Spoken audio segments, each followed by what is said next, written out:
Freitas, CTO da VivoPay, e o meu sócio e founder da Vertigo, André Fernandes, para esse debate. E, com muita honra, eu apresento aqui o João Trevelin, que é o executivo de contas estratégicas da Vertigo, que vai servir como mediador dessa troca rica que vai começar a acontecer agora, tá bom? Bora que vamos. Por favor, sentem-se. Obrigado. Consegui ligar o microfone. Pessoal, bom dia, é um prazer estar aqui com vocês. Esse evento me traz muita alegria, porque eu consigo rever pessoas aí que cruzaram comigo ao longo da minha carreira, que eu encontrei no passado, pessoas de negócio, pessoas de TI. É um prazer também estar conduzindo esse painel aqui com vocês, executivos que eu admiro, de empresas que estão fazendo a diferença no mercado. A primeira rodada é 1 minuto aqui para vocês se apresentarem. André está com o microfone na mão, por favor, comece. Pessoal, sou o André Fernandes, estou aqui desde o começo. A gente fundou a empresa em 1999, eu tinha cabelo na época. De lá para cá, muitos anos, a gente ajudando os clientes enfim, a modernizarem seus parques tecnológicos, suas soluções, em todas as ondas que nós tivemos, né, de inovação. A gente começou na época da linguagem de quarta geração, Delphi, VB, era a época que era a época do Alzheimer, né, onde a gente estava, e hoje estamos aqui. Muito prazer esse evento, só com gente maravilhosa.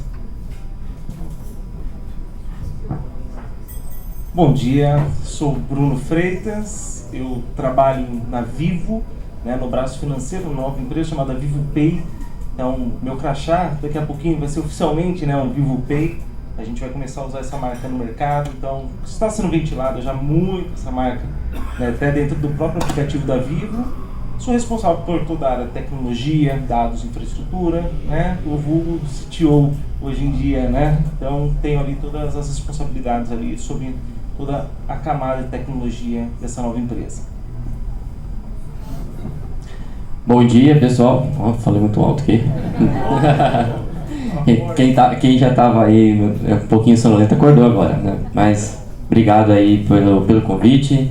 Sou Maicon Guerra, trabalho na Livelo. Estou lá completando quase 6 anos lá já. Comecei ali numa jornada de arquitetura, o escopo foi ampliando, assumi o time de cloud, depois o time de plataforma e hoje lá como head de tecnologia, né, e numa empresa que vem também numa crescente muito bacana, como, né, o maior programa de recompensas aqui do Brasil, numa jornada de inovação lá muito bacana, enfim. Antes da Livelo, passei também por empresas como ConnectCar.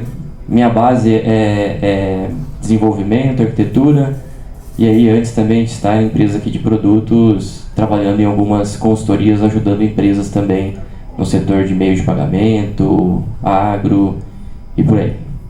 Prazer estar aqui com vocês. Valeu, Maicon. Obrigado, bom dia a todos, é um prazer, obrigado pelo convite, é um prazer estar aqui com vocês.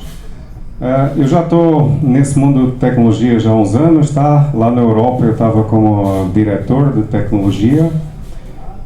Eu acho que não me apresentei Luís Arsénio Porto, tá? Muitos conhecem como Porto Seguro, mas hoje é Porto Seguro, Porto Bank, Porto Serviço e Porto Saúde, né? Então 4 verticais, estrutura gigante e complexa.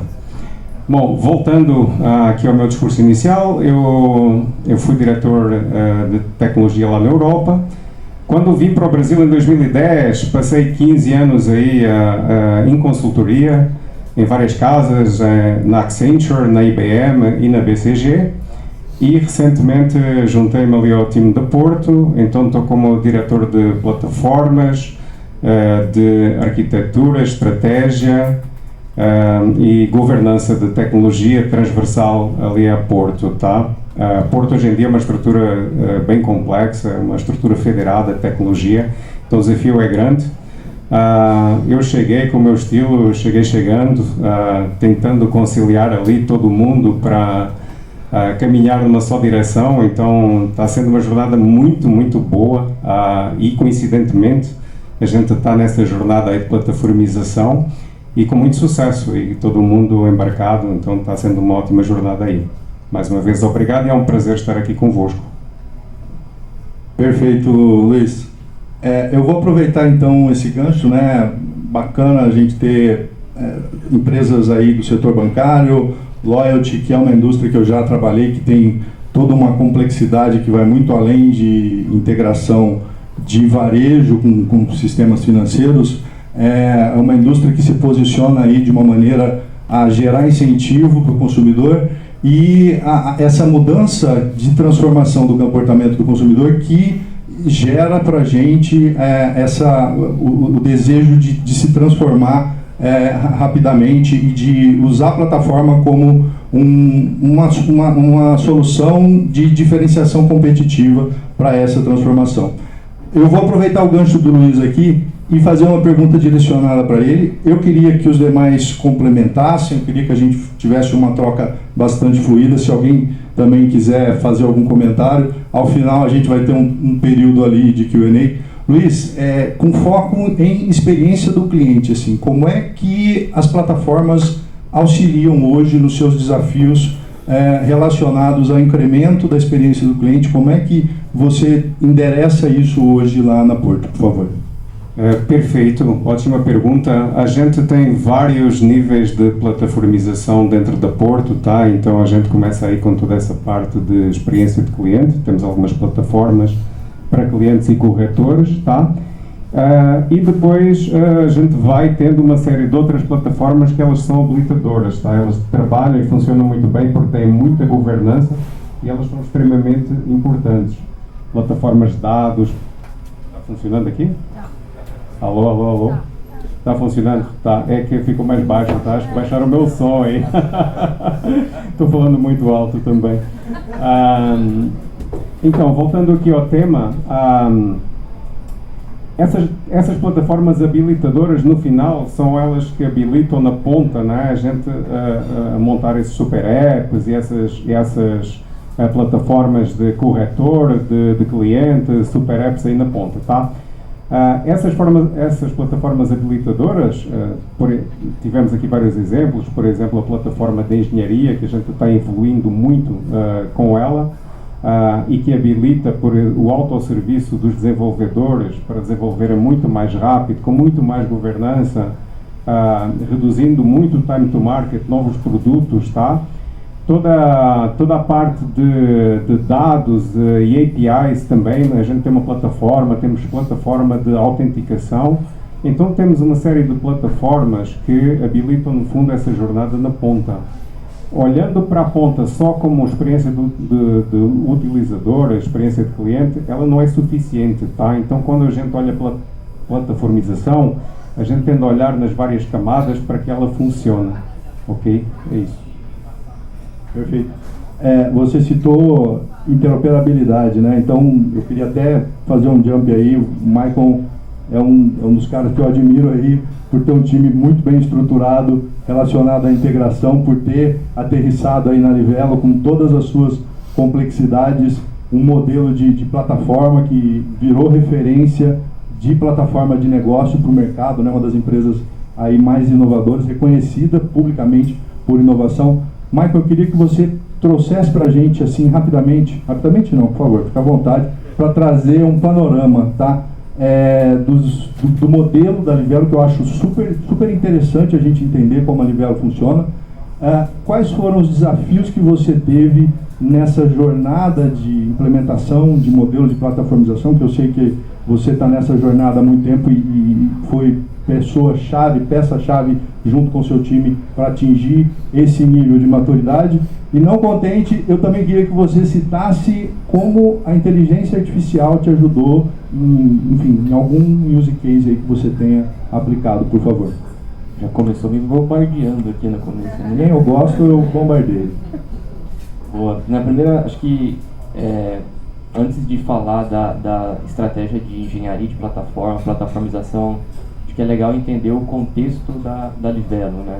Uma empresa até que jovem, né? 9 anos no mercado, mas nesse curto período de tempo ela começa com uma grandiosidade de base de cliente, parcerias relevante, ela nasce ali da base de dois grandes bancos, né, Banco do Brasil e Bradesco. Então, já no seu lançamento, já era responsável por conduzir, né, o programa de fidelidade desses dois grandes bancos, e para que conseguisse entregar uma proposta de valor relevante para essa base, tinha que ter uma base de assortimento, né, para a base de clientes. Dentro de casa tinha que ter um assortimento muito expressivo que gerasse valor para esse cliente.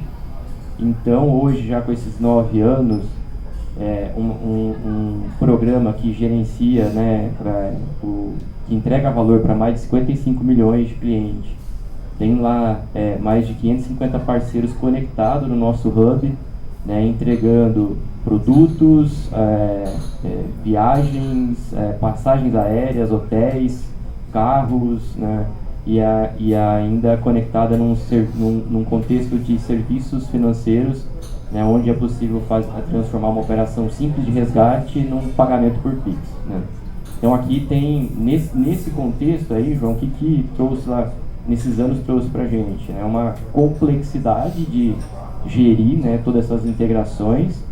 Nesses 9 anos foram diversos produtos que foram lançados, e aí isso, né, naturalmente, numa agenda de crescimento acelerado, cria uma complexidade na operação de tecnologia para desenvolver esses produtos, sustentar, né. Então, agora há pouco a gente viu aqui o André explicar de uma maneira, cara, muito bacana, né, falando sobre os conceitos que está por trás da engenharia de plataforma. Então, tudo que você contou aqui para a gente de falta de reuso, né, os silos que são criados, as decisões que são descentralizadas em prol da agilidade, o quanto isso vai gerando ali para a gente uma dívida técnica significativa ao longo do tempo, né?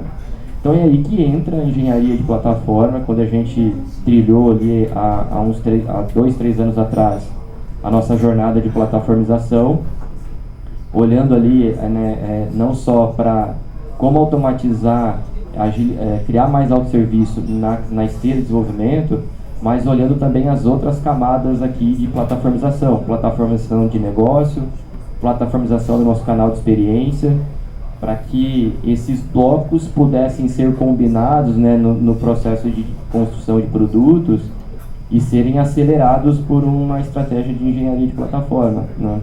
Acho que conectando com a pergunta que agora há pouco aqui o Luiz estava comentando sobre como que isso afeta lá na experiência do cliente, né?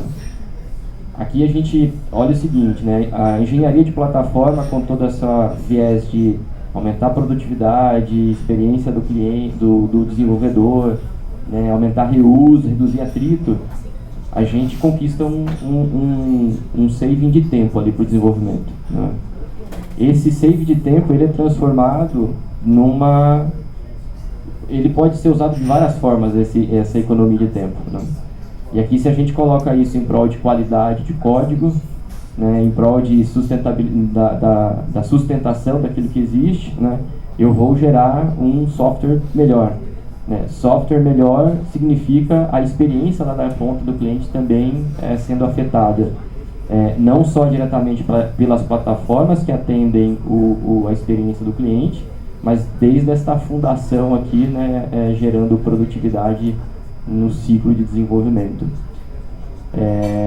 E aí, falando um pouco de IA aqui rapidamente, hoje IA está conectada nessa nossa estratégia, não só na produção de código, né, que eu acho que foi o caminho natural que todas as empresas começaram ali já de imediato colocar, né, inteligência artificial para capturar valor nos seus primeiros experimentos. Então, hoje o time lá já usa IA generativa para acelerar a produção de código, né, mas agora a gente está também incorporando, né, nos serviços que a gente colocou dentro da nossa da engenharia de plataforma, né, para que facilite a construção de MCPs, que esses MCPs possam ser facilmente consumidos, né, dentro do ciclo de desenvolvimento. Então, o IA agora, ele não só está sendo usado no aspecto de produtividade, mas cada vez mais embarcado na nossa estratégia de plataforma. Bacana. Alguém para fazer algum comentário, alguma complementação? Bacana. Show. André, deixa eu trazer uma pergunta para você aqui em linha do que a gente está falando. Você falou bastante aí sobre jornada do desenvolvedor, sobre produtividade, sobre desoneração de carga cognitiva dos times de produto. Minha visão é que plataforma também tem um viés de perenizar conhecimento dentro das organizações, nos tornar assim independentes, né? Na verdade, menos dependentes de pessoas que estão ali, mas que focar a carga cognitiva de times diferentes, né, que se especializam em engenharia e times que têm vazão ali para construir produto, né? Dado esse contexto, você explana para a gente um pouco como é que as plataformas nos ajudam no sentido de experiência do cliente, assim. Qual que é a sua visão para esse contexto, por favor? Essa é um pouco sutil, né?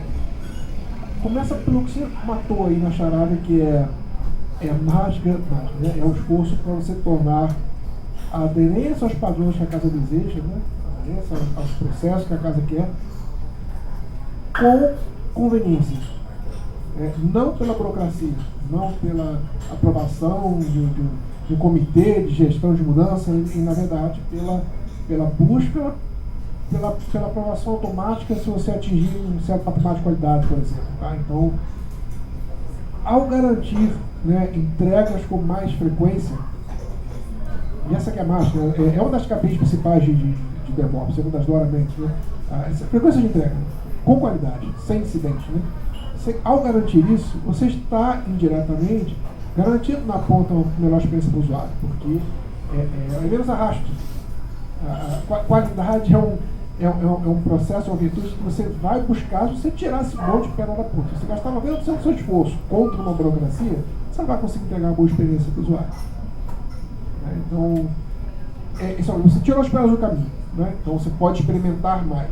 E esse é o grande ponto. Você pode você atinge um patamar de qualidade em que a sua entrega vai chegar à produção mais rápido, e com isso, indiretamente, as plataformas também te garantem a experimentação. Iterar rapidamente sobre ideias, né, é fundamental. Tá? Então são as grandes virtudes, né? A frequência de entrega, que é uma métrica muito fácil, muito virtuosa, não é fácil, mas é virtuosa, e a capacidade de experimentar cenários. A organização aceitar que experimentação faz parte do trabalho de produção de software, né? E em geral as casas são tradicionais, são refratárias à ideia de experimentação. Não, tem que homologar isso aqui para você experimentar. Não, eu tenho que experimentar para poder homologar. Toda casa vive essa dicotomia, né? Como é que eu vou homologar um negócio se eu não posso experimentar? Né? Validação rápida de hipóteses, né? Exatamente. Então, ao garantir essas duas virtudes, a experimentação como a prática de software, né, e a frequência de entrega com qualidade, você não vai ter nada te impedindo de entregar uma experiência do usuário, uma boa experiência do usuário. Perfeito, show. Brunão, uma para você aqui, pesada também, hein? Você tem um desafio muito interessante lá, né? A Vivo é o maior database do Brasil. E você trabalha num ambiente, todos nós trabalhamos, né, altamente regulado. Eu queria saber de você como é, né, que você equilibra a tríade: adequação à regulação, inovação e cuidados com cibersegurança, e como é que as plataformas te ajudam nesse desafio, por favor. João, acho que começamos pelo começo, né? Para mim, acho que a gente começa pela cibersegurança, né? Como que, independente, eu posso ter um registro ou 1 petabyte de registros dentro da minha casa, a gente tem que pensar sempre no modelo mais seguro para o ecossistema por completo, né? A VivoPay, ela é uma empresa que nasce, né, com um braço da própria Vivo, e ela hoje, para quem não sabe, já tem cerca de 10 produtos no mercado, né? Então a gente distribui consórcio, a gente tem empréstimos, nós temos seguros, inclusive a Porto, temos parceiros que trabalhamos ali, né? Então De maneira geral, né, as plataformas nos ajudam a ter, primeiro, tranquilidade. Traz tranquilidade de que tudo está, ou quase tudo está centralizado e que a gente tem o controle das coisas nas mãos. Né? A partir do momento que você não centraliza a sua autenticação, por exemplo, né, ou você centraliza muito isso, você acaba perdendo os controles. As plataformas vêm para nos ajudar a minimamente criar a governança, né? Tanto o Luiz colocou isso, né? A governança, eu acho que ela fala mais alto, né, em relação a principalmente cibersegurança. Se é bem governado, seu risco já diminui bastante. Então a plataforma ela vem para ajudar a criar padrões, ajudar a fazer coisas dentro da normalidade da empresa. O que é normalidade? Normalidade é aquilo que não está caótico. Né? A partir do momento que você tem o caos, você pode ter a melhor plataforma do mundo. Se o ambiente está caótico, você vai criar um ambiente caótico dentro de uma plataforma ou sem plataforma. Você tem razão, você não inova. Né? Então, você não consegue. Então, tem por uma isso certa... que eu já puxo a outro ponto. Justo, né? justo. Tem uma certa estrada também de TI. Quando existe o caos, ninguém inova. Então, como que a gente consegue inovar? Né? Experimentando.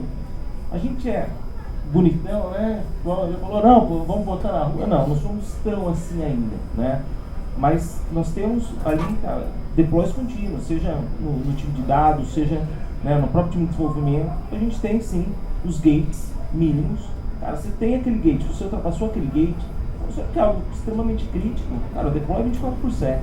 Tem gente trabalhando agora, fazendo deploy agora, na nossa infraestrutura, na nossa equipe de software, dados. Aqui a gente tem os GMUD? Temos processos? Temos, mas tudo porque a gente tem plataformas ali que nos ajudam a acelerar. Então a gente consegue inovar até a página 2, óbvio, né? Como somos empresas reguladas, depende ali do regulador, né, para fazer alguma coisa, mas na Vivo sim, tentamos ser o mais rápido possível para que a gente consiga ter um time to marketing minimamente mais aceitável do que, né, quem trabalha aqui no mundo telecom já passou pelo mundo telecom, né, por mais que eu sou hoje um braço financeiro, mas filho de uma empresa telecom, as coisas ali, você entra no meio de TI, é um pouco complexo, né, também, como o Luiz falou, né, que a empresa é complexa, cara, a Vivo é muito complexa. A diferença é que nós somos um braço que nascemos novo, né? Literalmente temos um cordão umbilical com a empresa mãe, mas temos ali uma licença poética para conseguir inovar, uma licença poética para trazer novas plataformas. Inclusive, né, a DigiBee, uma das empresas que a Vivo Ventures, né, colocou dinheiro, né, investida justamente para fazer inovação dentro de casa. Esse é o grande ponto para a gente. Bacana, bacana. Gostei bastante. Fazer um complemento aqui que o Bruno trouxe, né, a vantagem que é ter uma estratégia de plataforma em prol da segurança, né? Compartilhar aqui com vocês algo que a gente vem fazendo na Livelo e que a gente joga bem junto lá com o time de segurança e tem dado certo. Um processo, né, padrão de segurança como uma gestão de vulnerabilidades e que, né, toca muito software e quando precisa resolver uma vulnerabilidade, putz, entra numa concorrência de agendas, priorizações com um negócio bem complexa, né? Aí a gente criou lá o conceito da dívida técnica, onde a vulnerabilidade também é uma dívida técnica. E aí na plataforma a gente consegue verificar como é que está esse estoque de dívida técnica da aplicação, né? E aí consegue estimular esse engajamento também, né, pela resolução pelo pagamento dessas dívidas, né, através da plataforma e funciona muito bem. Onde é o desafio? De equilibrar o backlog do produto, né, quanto que é pagamento de dívida e quanto que é evolução do negócio, né? Essa é uma equação que sempre é uma discussão complexa. Vão ter ali ciclos de planejamento onde o pagamento da dívida consome um pouco mais, por todas as questões de risco que trazem, né? Obsolescência que tem de software, por aí vai, né? Em determinados momentos o negócio tem que correr, né? Responder aí movimentos de mercado, mas está risco compartilhado, né? Acho que é algo que a plataforma joga muito a favor para a gente conseguir ter uma boa governança de tudo isso. Eu gosto muito dessa expressão, dívida técnica, né? Que a palavra é justíssima, né? Às vezes o pessoal fala débito técnico, não é dívida, é rende juros. Fica parado, você sabe que pensa. Quanto mais você deixa acumular, mais difícil vai ser resolver, né? E as plataformas têm essa grande vantagem de dar a visibilidade e permitir que, se você tem um bom processo, vai ter a chance de atuar e resolver isso com muita velocidade e, normalmente, de forma autônoma. O time enxerga, o time pode atuar, não precisa de um claro, contextual isso, mas em princípio não precisa de alçadas, né? Um time talvez tenha autonomia para tomar essa decisão. O interessante com segurança é que houve uma época que a comunidade de software, né, se preocupou em mudar o vocabulário de segurança para tirar os termos militares, né, que é algo hostil, etc e tal, mas assim, é o que é. Assim, não existe sistema que não esteja sob ataque o tempo todo.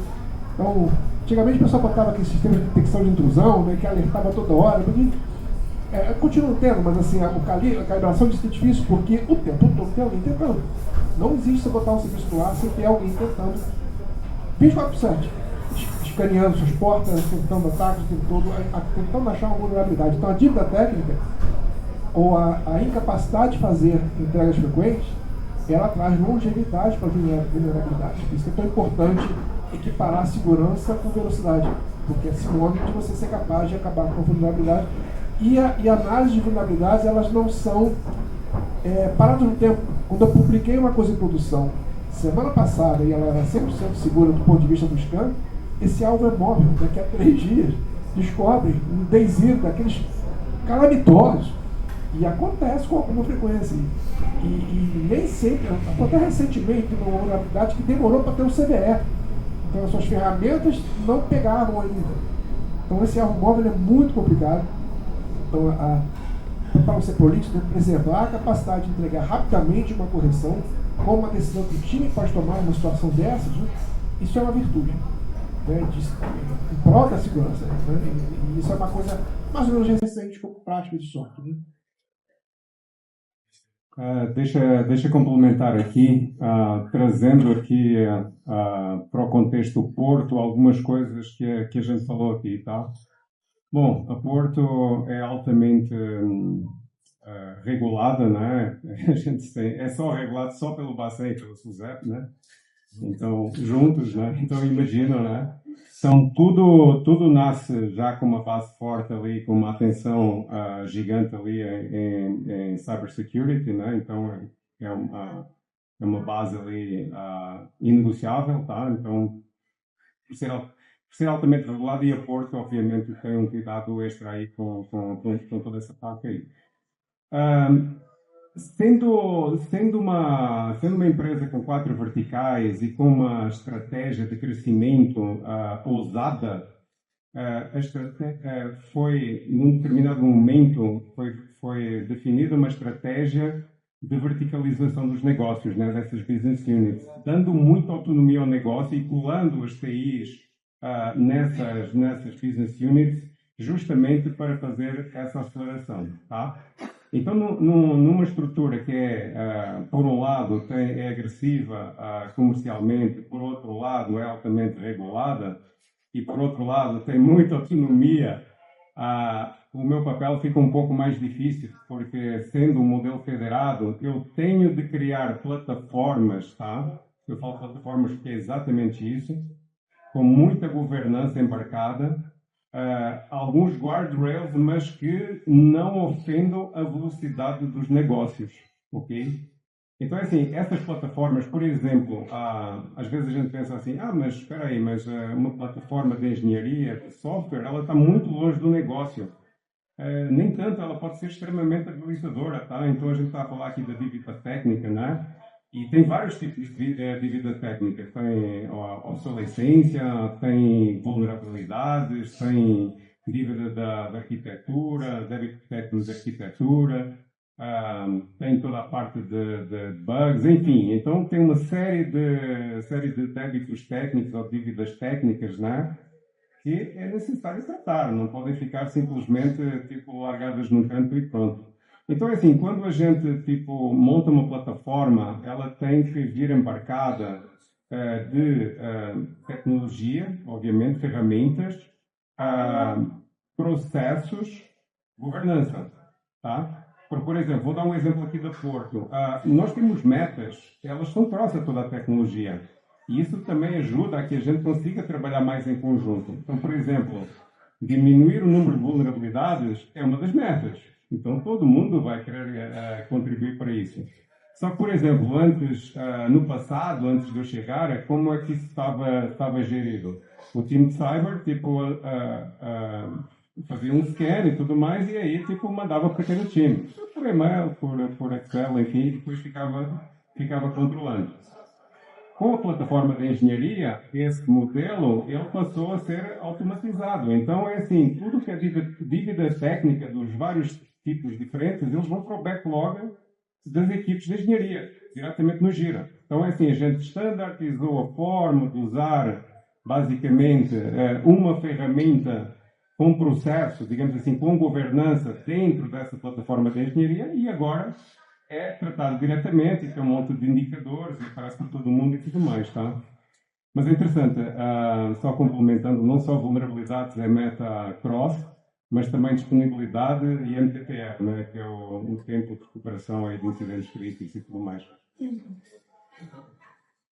Pessoal, vou fazer uma última pergunta aqui, antes da gente abrir para considerações com o Q&A aqui. É sobre tecnologias emergentes, tá? Aplicadas aí nos nossos negócios. Eu queria que, enfim, uma pergunta aberta para quem puder responder. Eu queria uma visão aí de como essas tecnologias emergentes aí, blockchain, AI, vai impactar o mercado financeiro no curto e médio prazo. Estou falando de 2026 aí, por favor. Bom, estou pensando quando eu começo. Eu acho que a AI está aí, né? Acho que não volta. Acho que não sei se vou ver robô, né, andando na rua tão logo, mas eu acho que no nosso dia a dia em tecnologia não temos mais escapatória, né? Então, eu creio que, principalmente no mercado de atendimento, né, quando a gente fala do nosso N1, ele pode ser super inteligente. Aconteceu comigo esse final de semana. Eu jurava por Deus, estava falando com o atendente, daí, cara, estava conversando em linguagem natural. Eu não tinha prestado atenção que era um bot. E daí ele falou, cara, esgotou aqui para mim, você quer falar com o atendente? Olhei para ele, eu não estava falando com o atendente, eu fiquei surpreso. Então, eu acho que esse tipo de experiência, quando a gente entregar, né, para o cliente, é o que a gente vai esperar a tecnologia para o amanhã, literalmente, 2026. É isso, pelo menos, que eu vejo que vai ser o grande gatilho para a gente começar a usar a IA, principalmente para coisas maiores, né? E outra, quando a gente fala em blockchain, tudo mais, eu acho que vão virar coisas naturais no mercado financeiro, hein? Acho que o Drex, né, tende a alavancar em algum momento. Dizem que 26 vai ser um ano do Drex. Então, vai entrar blockchain, vai entrar muita coisa, que eu acho que é um mercado ainda pouco tangível para muita empresa, mas no mercado financeiro acho que vai ser também algo do momento. Então, para mim, são dois grandes pontos. Acho que melhorar o atendimento ao nosso cliente, falando de experiência e tudo mais. Vai se criar uma plataforma, né, de atendimento propulsa com IA, e a questão do blockchain faz o Drex aí para o ano que vem. Pode ser.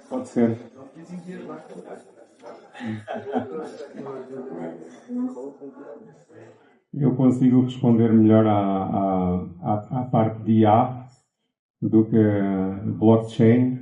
Sinceramente, assim, eu não vejo blockchain assim tanto com disruptivo, tá? Até porque existem alternativas ao blockchain. Relativamente a IA, sim. Aí eu posso falar um pouco aqui do contexto da Porto. A gente tem duas grandes frentes de IA, ok? Uma é a plataformização de IA, ela está em curso, ela não está implementada, até porque se ela não estiver governada com muito autosserviço, tá? Mas governada, então vira bagunça muito rapidamente, tá? Porque todo mundo quer usar e, na verdade, a maior parte do pessoal não sabe como usar, tá? A gente vê muito ali áreas alavancar muito com IA, marketing, o jurídico, por exemplo, são áreas que fazem muito isso.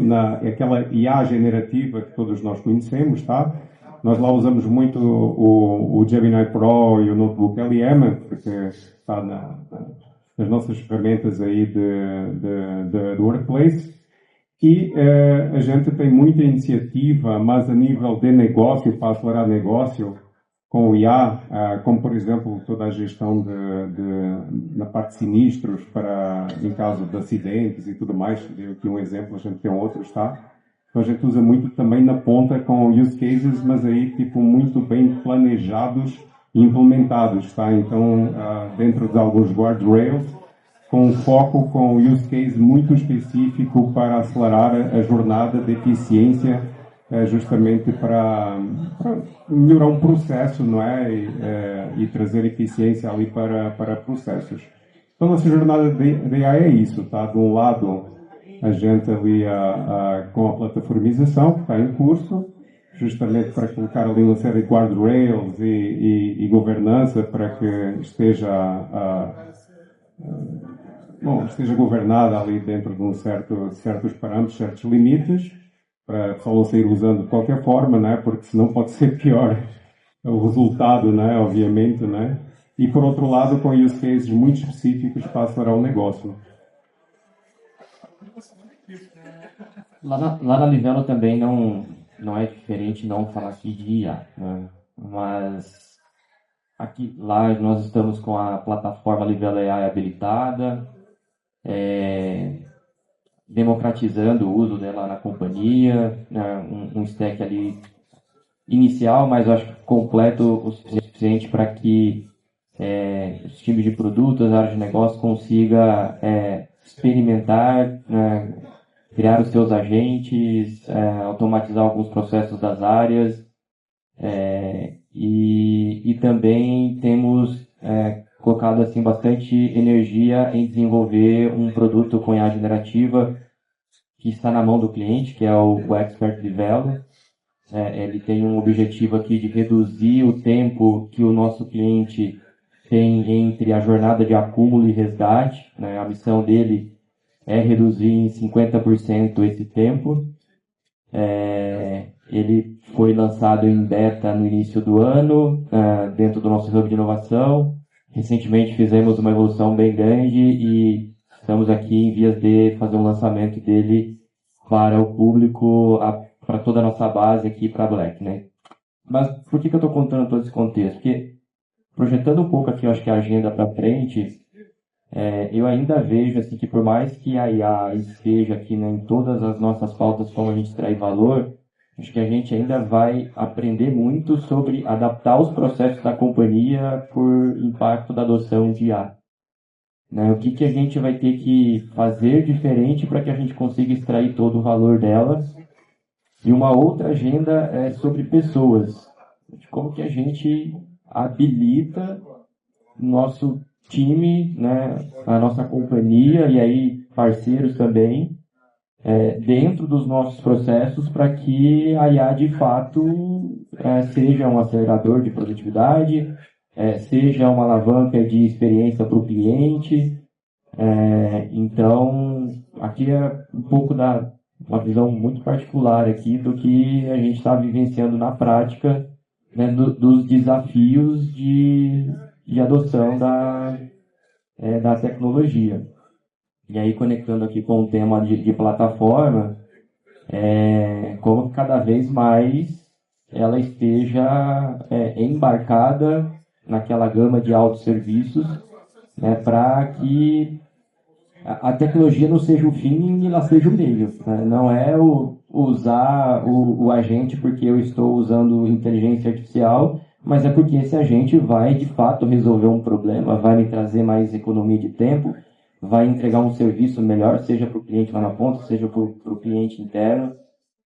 Então, fazendo assim, a correlação da tecnologia com o impacto dessa agenda aqui, no médio prazo. Show. Quer comentar, André? É difícil acrescentar algo para tanto peso pesado falando, né? Nós estamos dando um terço, né, dessa revolução que está acontecendo. Há muita gente pessimista falando sobre a lucratividade, a viabilidade do modelo de negócio baseado, mas isso não tem a menor relevância. Essa página já virou. Algum modelo de negócio sustentável vai aparecer. Não é nosso problema. Nosso problema é criar soluções usando essa coisa que não vai embora, em absoluto, não vai embora. Existe um sweet spot aí que está todo mundo tentando buscar entre o não determinístico, que é a generativa que devolve, né? E o determinístico que o NCP vai buscar em um contexto específico. E essa arena está muito nova, as ideias estão florescendo ainda e tem muita coisa legal muita água rolada para essa ponte ainda, né? É muito interessante estar vivendo essa época, né? Só que, né, tudo tem uma atriz. É mais um vetor de ataque, né? A IA que é capaz de atuar via os MCPs ou o que é que seja, no padrão que se estabelece, elas são um novo vetor de ataque, ou para roubar informação, ou para atuar nos teus sistemas. Tem aquela série interessantíssima, aquela série Silicon Valley, né? Aquela série que tem um episódio que é ótimo, o cara desenvolve uma IA e fala para ela acabar com os planos do sistema, né? E ela, acertadamente, estatisticamente, ela apagou todos os pontos. Se apagar todos os pontos, né? Acabou o problema de banco, né? Então, claro que é uma piada, mas assim, tem muita coisa para a gente buscar e os vetores de ataque que exploram essa coisa são interessantíssimos. Já tem alguns casos que assustam, né? O potencial de destruição é interessante, porque a IA não determinista e é difícil. A engenharia social, onde a vítima é a IA, né? Isso é uma área totalmente nova que a gente vai ter que se preocupar com isso. Enfim, eu parece que tinha papo, né? Show de bola. Pessoal, queria abrir aqui para perguntas. Queria, enfim, aproveitar esses últimos... Eu tenho quantos minutos? 7 minutos, 8 minutos. Tá, 5. Por favor, aí, alguém quer fazer alguma pergunta para nós, para os nossos panelistas? Fiquem à vontade.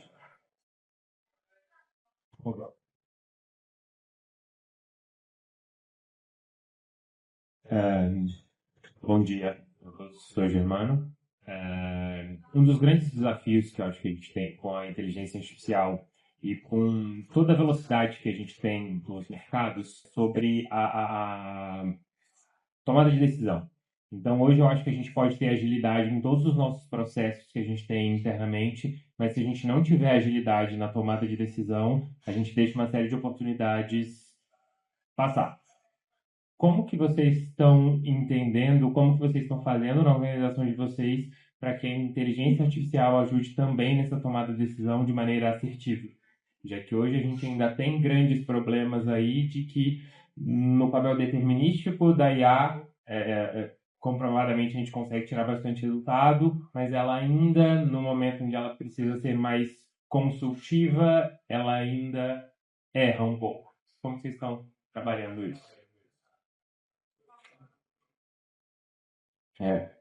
É uma pergunta que eu acho que a gente pode responder de maneira bem ampla, mas para mim é uma combinação de fatores. E aí eu vou contar um pouco assim da nossa jornada lá na Livelo, que de alguma forma endereça aqui o ponto que você trouxe. Acho que você tem toda a razão, Germano. Há 2 anos atrás, 2, 3 anos atrás, quando a gente desenhou a nossa estratégia de plataformização, que passou por entendendo as capacidades de negócio da companhia, né, identificar ali as plataformas que acelerariam o desenvolvimento de produtos, negócio, somando a estratégia de engenharia de plataforma, de como que a gente acelera, né, enfim, tudo que a gente já contou aqui um pouco, né, para tornar mais autosserviço, acelerar a entrega e desenvolvimento. Também fizemos um trabalho forte que a gente chamou de um novo modelo operacional, que aí, né, olhando todo práticas de agilidade, melhor forma de estruturar a organização, uma estrutura de produtos bem definida, com os papéis e responsabilidades também que conectam numa jornada de desenvolvimento de produto também resolvida. Então, falando ali das disciplinas cross, como arquitetura, segurança, UX, né, como que isso tudo se correlaciona com as verticais de produto. Então, quando a gente soma essas coisas, né, a IA ela vem para potencializar o valor de todas essas estratégias combinadas. Né? Se eu tenho uma tomada de decisão a nível de produto, e a IA está acelerando o ciclo de ideação, então, naquele contexto do produto, minha tomada de decisão foi acelerada.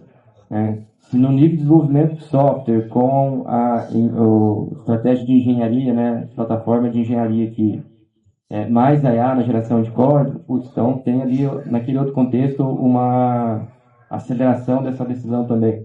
Então, acho que para mim é uma combinação de estratégias que, no final do dia, essa tomada de decisão é acelerada, né?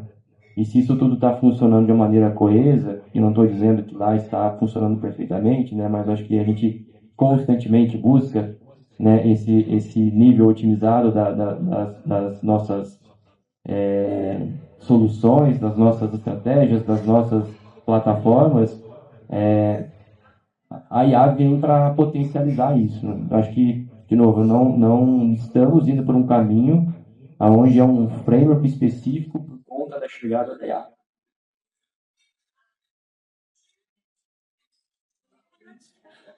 Obrigado. Só complementando aqui o Michael, assim, lá na Porto, a gente não usa a IA para a tomada de decisão, mas sim como suporte à tomada de decisão, tá? Acabei por não referenciar aqui, mas a gente também acelera muito a jornada do desenvolvedor com o IA, lá com o Copilot, GitHub Enterprise Copilot. Na parte do atendimento, como você também deu referência, também a gente também alavanca bastante com o IA. E na tomada de decisão é isso, dependendo do que nós estivermos ali a falar, seja numa área de suporte, seja de negócio, seja na resolução de um sinistro, a gente usa a IA como ferramenta de suporte, não como tomada de decisão. Dando o exemplo do use case do sinistro, já que eu falei disso já 2 vezes, né? Por exemplo, tem toda a cotação de peças quando existe um sinistro. Esse processo internamente foi acelerado em 70% com o uso de IA.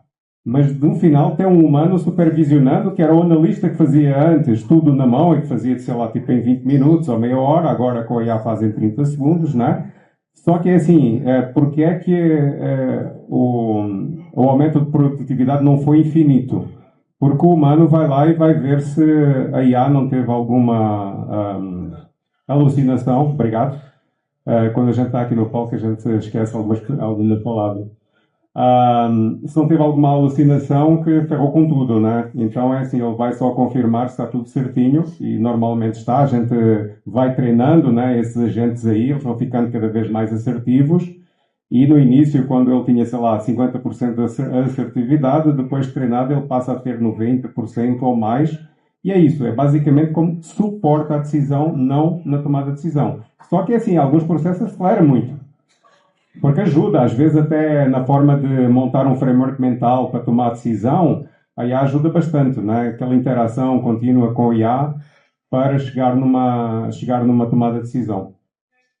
Acho que a linha é justamente essa, né? Eu acho que no momento que nós estamos, o Rogério colocou muito bem, acho que a gente está no momento histórico, né? Que a gente está aprendendo também o potencial das coisas e como a gente usa. Então, sinceramente, a IA, daqui a alguns anos, ela pode ser o nosso tomador de decisão? Pode ser, mas eu acho que aqueles filmes de ficção, né? Que a IA toma conta de tudo também, eu acho que a galera vai chegar um momento que a IA ela vai tomar rumos que não sei se vai chegar a ter um pensamento tão humano, né? E tão decisório quanto a gente imagina que ela possa ter. Então, meu ponto de vista é que, pelo menos no curto a médio prazo, ela vai continuar sendo o que ela é. Acho que um grande suporte, um acelerador que nos faz tomar decisões mais rápidas e menos erradas, ou mais assertivas, dependendo do ponto de vista. Mas eu acho que para aí, pelo menos no médio espaço de tempo ali, para a gente entender também qual é o potencial disso, né? E é uma criança que acabou de nascer, ela está engatinhando, está tentando se levantar, às vezes cai e está sem. Quando ela crescer mais um pouco, a gente vai ter, acho que, a ideia real, qual o potencial e como a gente vai usar isso no dia a dia.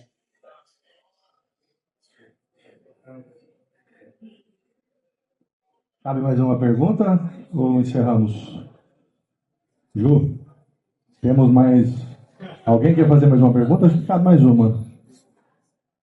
Boa, Tanis. Ju, temos mais... Alguém quer fazer mais uma pergunta? Acho que cabe mais uma. Boa, Tanis. Vou passar aqui o microfone para ti.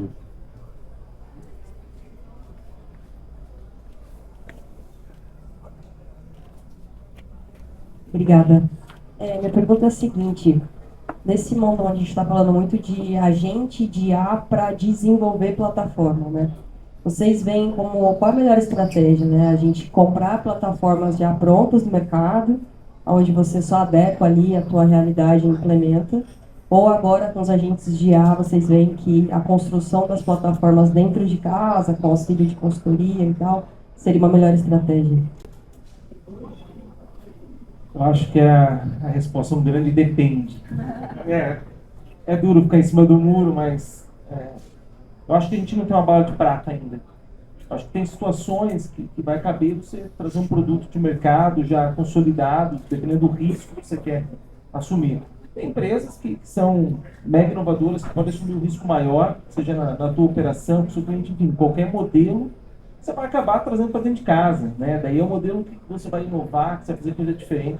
Então, acho que esse é o caso, né, na Livelo, com a sua IA que você vai jogar para o mercado. Acho que tem muita coisa que foi feita dentro de casa, né? No meu caso, a gente usa muita coisa pronta, né? Pensando em tecnologias, principalmente emergentes, né? Então, isso que eu falo que é um grande depende. Acho que depende do seu modelo, depende do risco que a tua companhia gosta de comprar ou quer comprar nesse momento e quem olha para você, né? No nosso caso também, ali, Banco Central, né? Indiretamente a SUSEP, nós somos distribuidores de seguro, mas sim, nós somos, né, também temos SUSEP, então é difícil às vezes você assumir um risco muito, muito grande, né? A gente está falando de muito dinheiro, a gente está falando de muita coisa no entorno. Então, essa foi a minha visão, é um grande depende. Foi a Vivian? Camila, desculpa. Safra, minha amiga de longa A data. Camila ali, a pergunta dela, acho que pelo menos uma vez por semana a gente debate isso lá na Livelo. Porque assim, olhando para o contexto de desenvolvimento de software, né, a gente trabalha com alguns parceiros e os parceiros também têm ali nos seus cockpits que aceleram o desenvolvimento, né? E se a gente trabalha lá com 10 parceiros, são 10 sabores de cockpits e aí fica insustentável, né, ter isso dentro do ambiente. Por outro lado, a gente olha também para as Big Techs que estão entregando, né, as soluções de mercado, né, por exemplo, o próprio GitHub Copilot, Amazon Q. Toda semana é um que está na frente do outro, entregando uma proposta de valor melhor, né, nessa corrida da IA generativa. Também fica difícil aqui a gente se abraçar com alguém e vamos até o fim, porque a gente vai deixar de capturar algum outro valor lá na frente. Então a gente... e aí, assim, tem também aquele contexto da IA que a gente vai desenvolver dentro de casa. Vai ter o contexto aqui, igual o Bruno trouxe, né, da IA que já vem embarcada nas soluções de mercado. Né, e a gente vai ver também, cada vez mais, o colaborador trazendo a IA dele, e aí vai entrar aqui em todo o aspecto de governança que a gente estava falando, segurança. Né, então, a gente está indo por uma linha assim, ainda não estamos amarrados com nenhuma dessas, estamos abertos a olhar o que essas plataformas estão evoluindo diariamente. Temos investido muito na nossa plataforma interna, então o Livelo AI não é também um desenvolvimento do zero, não é o nosso próprio LLM de forma alguma. A gente tem por trás dele o Gemini Pro conectado no Livelo AI, mas com um arcabouço aqui de guarda-reios, né, que ajuda a gente olhar para custo, olhar para segurança do perímetro, privacidade dos dados, e que dê para a gente também autonomia. Se amanhã o Gemini Pro não é o que vai mais gerar valor para a gente, mudar isso, né, shiftar isso não é dolorido, né? Então a gente tem monitorado muito aqui o ponto que a Camila trouxe, porque não queremos, né, deixar de capturar o valor que a tecnologia mostrar aqui na evolução natural que ela está mostrando e muito rápido.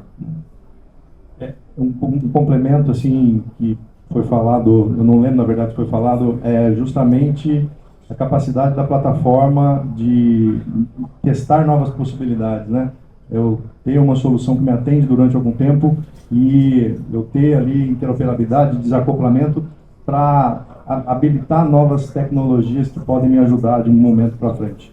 Se ninguém mais quer comentar? Sim, quero aproveitar aqui. Eu acho que uma resposta mais direta à tua pergunta é monta um business case.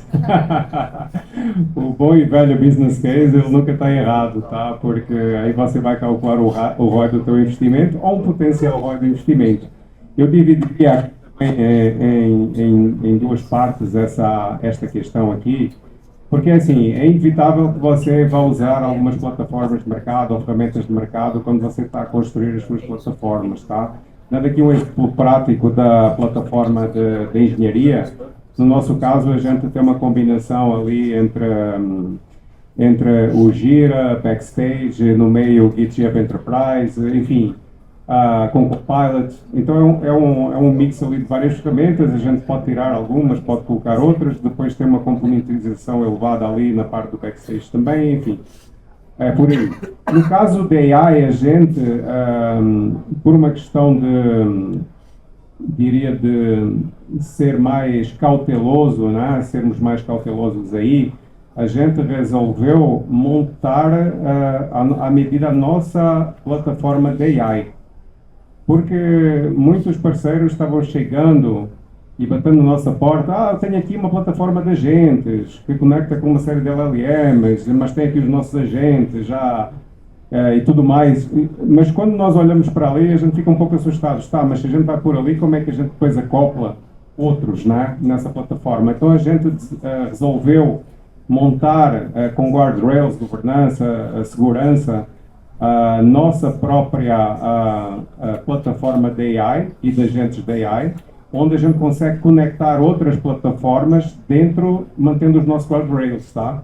Então, quando eu digo outras plataformas de agentes, LLMs, etc., mas a gente resolveu fazer a nossa própria plataforma para ter mais governança, mais agilidade aí e permitir também controlar mais toda essa componente de autosserviço, tá? A ideia é que todo mundo possa usar como autosserviço, mas dentro de uma governança, dentro dos guardrails e segurança definidos na plataforma. Eu vou para os finalmente aqui, a Júlia já... tem mais uma pergunta? Pode? Jô, só mais uma. A última. Se virar ninguém para almoço. Boa tarde, meu nome é Vitor, sou da pastora Midway. A gente falou bastante sobre a necessidade e o dever de atender os incidentes, né, os débitos técnicos, as necessidades técnicas para não gerar o caos e a gente conseguir inovar. Mas esse débito técnico, né, esse backlog que a gente constrói de débito técnico, ele também exige esforço.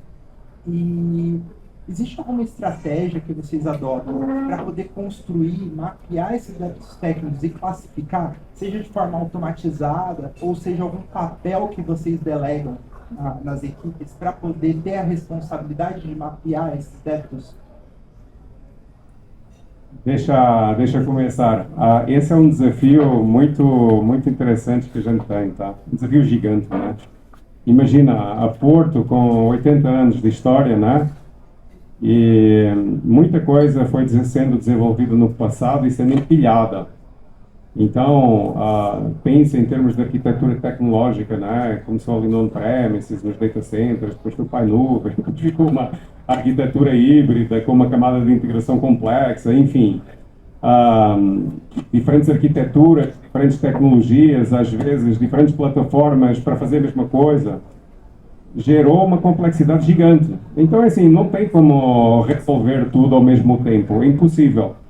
Então, o que a gente resolveu fazer dentro de casa foi priorizar. Então, assim, por um lado, a gente dividiu isso também em duas partes, tá? Por um lado, o passado, em que a gente priorizou. Como é que a gente priorizou? O que é que gera, por exemplo, mais incidentes e mais indisponibilidade? Então vamos alocar um budget para isso e uma capacidade de resolução técnica para isso e resolver esses temas aí, tá? E numa segunda parte é essa questão de colocar nos backlogs das equipes, juntar os backlogs, né? Juntar tipo novas demandas, tratamento de bugs, débitos de arquitetura, obsolescência e tudo, vulnerabilidades, tudo no mesmo backlog para ser tratado. E naturalmente uma capacidade, uma parte dessa capacidade produtiva, sei lá, depende, 10, 20, 30%, é justamente para atender esses débitos técnicos. E isso passa a ser natural, tá? E o negócio está embarcado, então o negócio sabe que parte dessa capacidade vai ser para tratar esses débitos técnicos.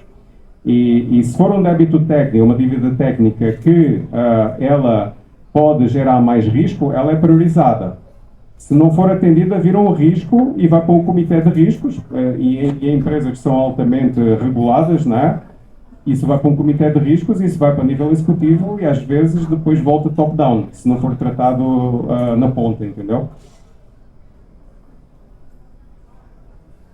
Na Livelo também, que muito semelhante aqui, com o que o Luiz trouxe, eu adicionaria de que a gestão dessa backlog de dívidas fica ali com a disciplina de arquitetura, né, olhando os diversos tipos de dívidas que tem e olhando para essa questão de risco, complexidade, que traz mais risco para o negócio, para que exista essa